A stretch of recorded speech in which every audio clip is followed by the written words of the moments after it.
For the last 26 years, South Park has been doing whatever it likes. And what it likes to do is be slightly dodgy. Have you ever been tickled on the inside? Now, that is fine if you are old enough to watch it, but what about the poor little kids who can't enjoy the genius of South Park? They have to live their lives without Eric Cartman. Actually, that might be a good thing. So, I'm going to make the most family-friendly South Park ever, and at the end of this video, you will see my final vision for a South Park spin-off rated G. First, we need to work out what the other kids shows are doing, so that I can make something that blends in perfectly. So, I guess it's time to watch some, Cocomelon. Yeah, I'm not too excited about it either. After enjoying an hour of brain-dead goodness, I settled on 4 key elements of children's animated shows. Everyone is friends, they have colourful graphics, an easy-to-follow story, and a happy ending. Basically, everything that South Park is not. That's enough planning. Planning is boring. It's time to actually start making it, or else the kids will have grown up by the time it is done. I want to use Blender for this to mimic that typical kids show style. Problem is, I've only used Blender a few times. So, we'll see how far I can go without any tutorials, because they look pretty long. Okay, I might need a tutorial. And here are the characters, just like that. It actually took me a whole day to make these, but that is boring, so I'll give you a quick rundown. They are all made out of simple geometry, even the details in the clothes. I wanted everything to feel as tactile as possible, so I didn't use any textures and all the details are actual 3D meshes. Ignore the fact that Kenny isn't here, he was too complicated and I got scared. But luckily, he has a habit of dying, so we can just assume he's chilling in heaven. I still need to make the set, but at this point I got bored and decided to work out how to make the characters say whatever I want.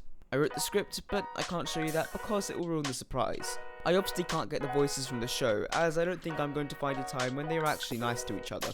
So, I turned to artificial intelligence. There were a few different sites that I used, but they were all kind of trash.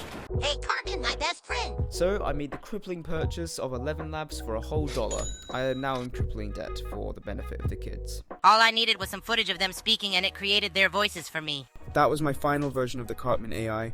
And this is an AI I trained to sound like me. Pretty cool. This is genuinely a really useful tool and could be used for some pretty dangerous things. Now back to the bullshit. I made the base room, then realised I have no talent, so I downloaded this car, rocket, octopus, skateboard, and 2 teddy bears. Additionally, I made a custom table, bookshelf, and I also made something to see out the window. Look at this, it looks pretty cool. And finally, we can get onto the animation. I always like to do a test before tackling the full thing, just so that I can get a feel for it. So, Hey, subscribe to this channel or else you're lame.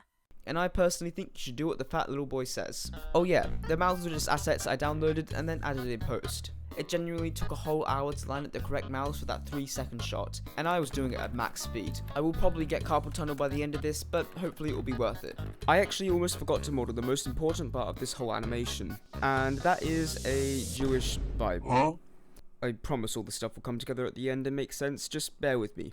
I just stretched out some cubes to make the basic shape, then downloaded this picture of some leather to get a texture for the front, and then added the appropriate words. And I think that is all the modelling I'll need to do for this whole project. Let's speed ahead. This took so long to animate because I don't know how to actually rig characters in Blender, meaning I had to painstakingly move each individual object every few frames. You can see how I set up each camera angle by moving different objects in the foreground to make a more interesting shot. After it was all animated, I checked the lighting. I am so dedicated to making South Park for kids that I even took the care to change the lighting for each individual shot. I also worked out to make them look like they're on shrooms. Then I rendered it, synced up the voices, and finally spent 4 hours doing all the mouths for the characters. This whole project took 4 days, so please subscribe for my efforts to save the younger generation. Here is the final result. Hey, Kyle. Hey, Cartman, my best friend. What is that book? I have been reading about the Jewish faith to properly understand your beliefs so that I can be a better friend. That is so cool, my best friend Cartman. Hey, Stan, give me back my Jewish Bible. Okay, Cartman, I am so sorry. Here is your jubal. I love you guys.